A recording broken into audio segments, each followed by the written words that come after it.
Hello everyone, I hope you're having a wonderful day. Today, we're going to uncover the moment everything changed, when Alex saw Tuna shielding baby Henry with nothing but a torn plastic sheet in an icy mountain downpour, and made a decision that would transform their lives forever.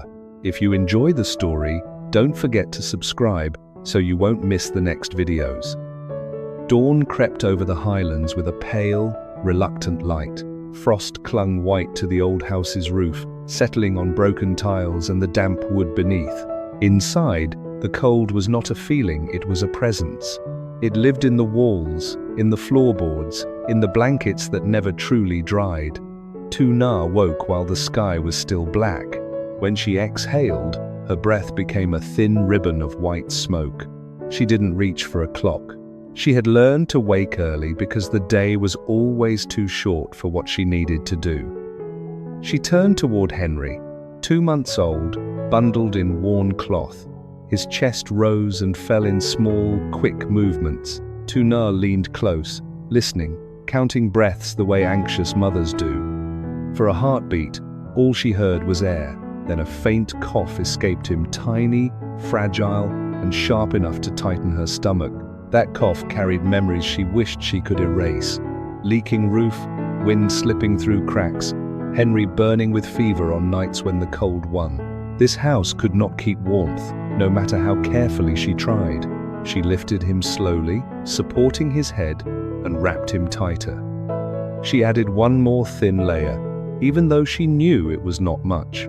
She tucked the fabric around his shoulders and legs, checking the edges twice, like careful hands could build a shield. Then she reached for the cloth carrier. The carrier was faded and patched, repaired again and again by her own stitching. She secured Henry against her back, tightening the straps until his weight rested between her shoulders. Her fingers trembled from cold, but her eyes stayed steady. Today was market day.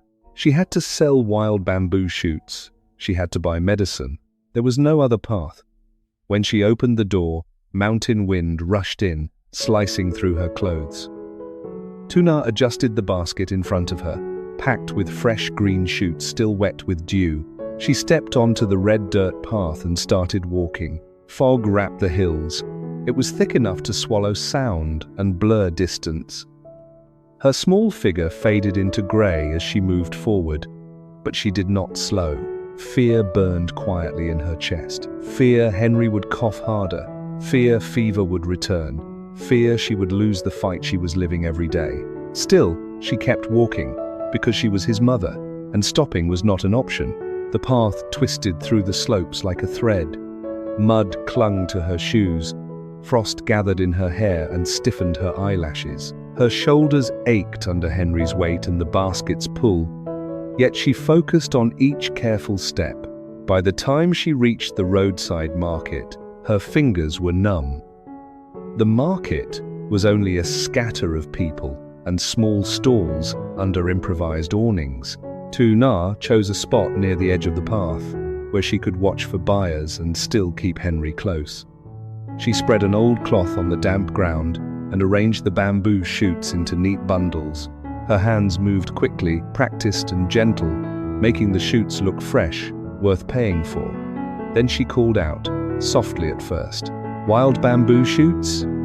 "Fresh ones." Her voice trembled from cold and effort.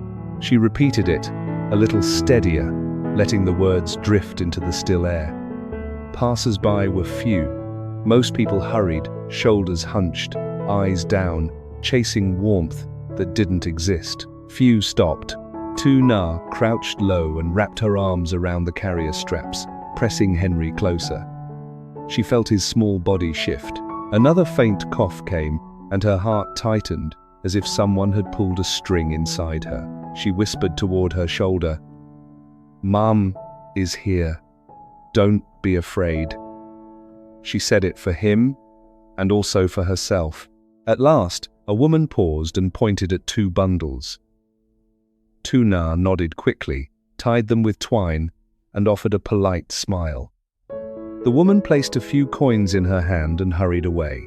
Tuna counted the coins twice before tucking them into a small cloth pouch. The metal was cold, but it was hope. She did the math in her head. Medicine first, then food, if anything remained. Time passed slowly. The sky stayed grey. Wind pushed through the market and slipped under Tuna's sleeves. She rubbed her hands together, blew warm breath into her palms, then gripped the straps again. Cold sank deeper than skin. It crept into thoughts and planted helpless questions. How long could she keep doing this? How many winters could Henry survive? She forced the questions down and kept calling, kept waiting, kept selling. Then the light changed. Clouds thickened and the grey turned heavy and dark. The first fat drops struck the dirt, and within moments the rain fell hard. The market scattered. People grabbed their goods and ran for shelter. Tuna did not run. She reached into her basket and pulled out a torn plastic sheet. It was thin, full of pinholes, edges ragged. Still, she raised it overhead. Rain punched through at once, soaking her sleeves and spilling cold down her back. She bent low, using her own body as a wall. She stretched the plastic over the carrier to cover Henry as completely as she could. Wind surged and snapped the sheet like a flag. The path turned slick under her feet. Henry began to cry. His wail was thin, strained, full of cold and confusion. It cut through the rain and tightened Tuna's throat. Tears mixed with water on her cheeks. She pulled the straps tighter and whispered again and again, "My baby, don't cry. Mum is covering you. Mum is here." Fear surged, raw and immediate. She saw the leaking house in her mind, the nights of fever, the cough that returned whenever the cold found him. She imagined the rain chilling his tiny chest. She imagined failing him, but she stepped forward. One careful step, then another. Each step was a promise without words. "I won't let you suffer anymore. Not while I can still move." The downpour eased into heavy drizzle, then softened further. Tuna let out a shaking breath and lowered the plastic just enough to see Henry's face. She wiped rain from his forehead with her sleeve. His cheeks were damp, his cries quieter now, tired from the struggle. Her clothes clung to her skin, cold wrapped around her again, stubborn and deep.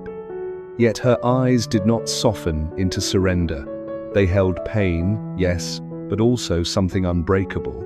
Up on the winding mountain pass, a car slowed and stopped. Through thinning rain and drifting fog, Alex saw her clearly.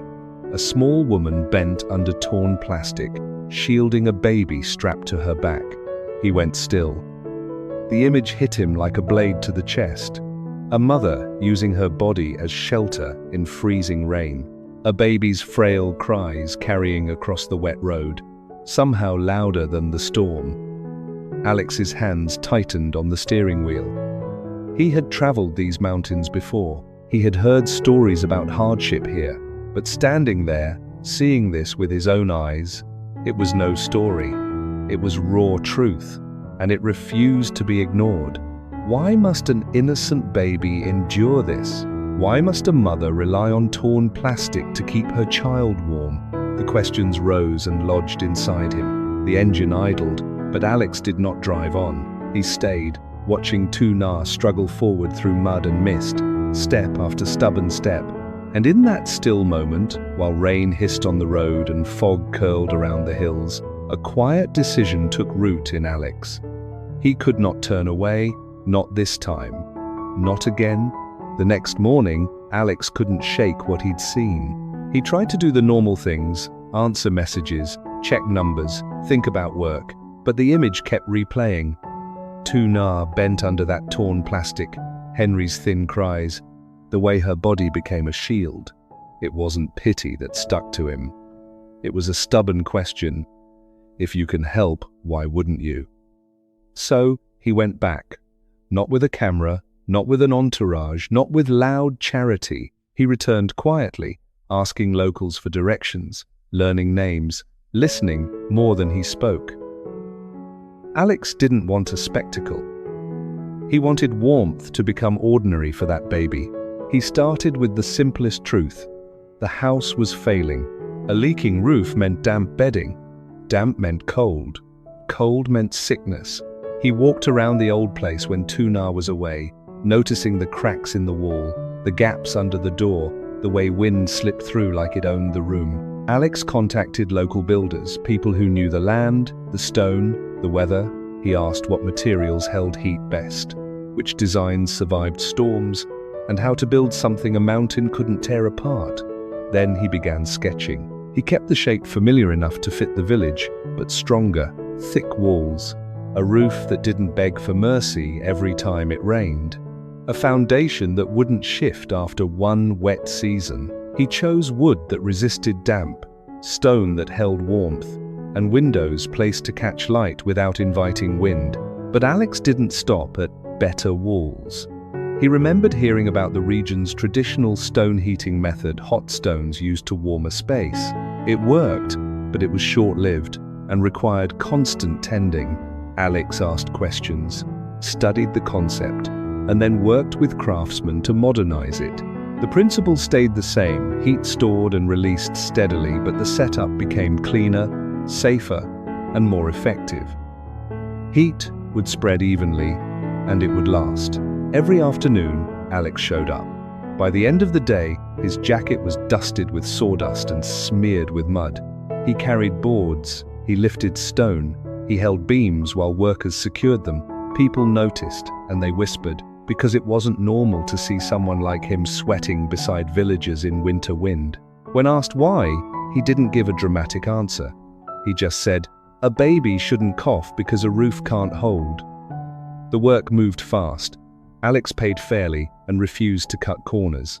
He inspected every detail, not like a businessman chasing profit, but like someone guarding a promise.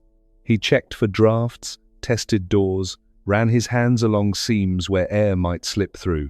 At night, he sat over plans and recalculated, adjusting measurements, rethinking angles, as if a small mistake could become a cold night for Henry. And through all of it, he kept one thing constant. Tuna could not know. He didn't want her to feel watched. He didn't want her pride wounded. He wanted the day she stepped inside to feel like stepping into a new life, not like stepping into debt. So the builders worked when she was out. Supplies were delivered discreetly. Neighbors were asked to keep quiet. Even the finishing touches, blankets, a small crib, a proper heater, were carried in under cover of early morning fog. Weeks passed, and winter pressed on, but the house rose like a quiet answer. Then came the morning Alex chose for the handover. The air was crisp, the world sharp with cold. Alex stood outside the new home, hands in his pockets, heart beating harder than he expected. He wasn't nervous about money. He was nervous about her reaction, about whether she'd accept warmth without suspicion. When Tuna appeared on the path, Henry was on her back as always, bundled tight. She looked tired, like someone who had been fighting the same battle for too long. Then she saw the house. She stopped. Her eyes widened, not understanding what she was looking at. The structure was solid and new, sitting where old hardship had stood. For a moment, she didn't move, as if moving would make it vanish. Alex stepped forward slowly, keeping his voice gentle. "Tuna, come in and see." She stared at him, then at the doorway. Finally, she took a step, then another, crossing the threshold like someone walking into a dream she didn't dare trust. Inside, the air felt different. It wasn't just less cold, it was warm. The walls held the heat instead of surrendering it. There was no whistle of wind through cracks, no damp smell rising from the floor. Light came through the windows and stayed. For a second, Tuna just stood there, listening. No dripping from the ceiling, no wind scratching at the door. The silence felt almost unreal. In her mind, she saw the old room, a pot catching rainwater, blankets smelling of damp, Henry's forehead burning while she fanned him with cardboard. She had blamed herself for everything too poor, too weak, too slow. Now the warmth around her felt like someone had taken that blame and set it down on the floor, gently, saying, "Enough." She swallowed hard, trying not to sob loud. Tuna reached out and touched the wall. She froze when she felt warmth radiating through it. Tears rose quickly, and then slipped down her cheeks without sound, as if her body had been holding them back for months. Henry stirred on her back. He made a small sound, not a cough, not a cry, just a soft, sleepy noise. Alex walked her through the rooms, a small bedroom with clean bedding, a kitchen space with a modern heater, windows that welcomed daylight but locked out the mountain wind, a corner where a cradle could sit close to warmth. Tuna turned in slow circles, clutching the carrier straps like she needed something familiar to keep her steady. Then she looked at Alex, eyes shining, face overwhelmed. "Why?" she managed. Alex didn't rush. He simply said, "Because you shouldn't have to fight winter alone." Tuna covered her mouth with one hand. She stepped closer and held the edge of his sleeve for balance, as if afraid the whole house might drift away if she let go. Alex nodded toward Henry. "Can I?" Tuna hesitated, then carefully loosened the carrier. She lifted Henry into her arms and passed him to Alex, almost like she was testing whether the world could be safe for a second. Alex cradled the baby gently. Henry didn't flinch. He simply pressed into Alex's thick sweater, instinctively searching for warmth. That small trust hit Alex hard. He held Henry closer, feeling the steady rhythm of his breathing. Tuna stood beside them, eyes red, but there was a small smile, now rare, fragile, real. Alex looked down at Henry, then back at Tuna. His voice lowered, firm like a vow. "I didn't build this house to give you a gift. I built a fortress, a place where Henry won't lose his health to the cold." Tuna nodded, tears falling again. But these were different. They were tears of release. Henry shifted in Alex's arms, his tiny hand catching the edge of the sweater and holding on. In that moment, the distance between them faded, the wealthy man from the city and the mother from the highlands, stranger and family. It didn't matter. Only the simple truth remained: a baby was warm and a mother could breathe. Alex carefully returned Henry to Tuna. She held her son close, standing in the doorway where warmth met winter air. Outside, the season was still harsh. But now, a small fortress stood against it, and for the first time in a long time, Tuna's eyes held something stronger than fear. They held the shape of a future. In the highlands before dawn, Tuna wakes in a leaking house and secures her 2-month-old son, Henry, to her back. She hikes through fog to the market to sell wild bamboo shoots for medicine, counting every coin while his cough returns.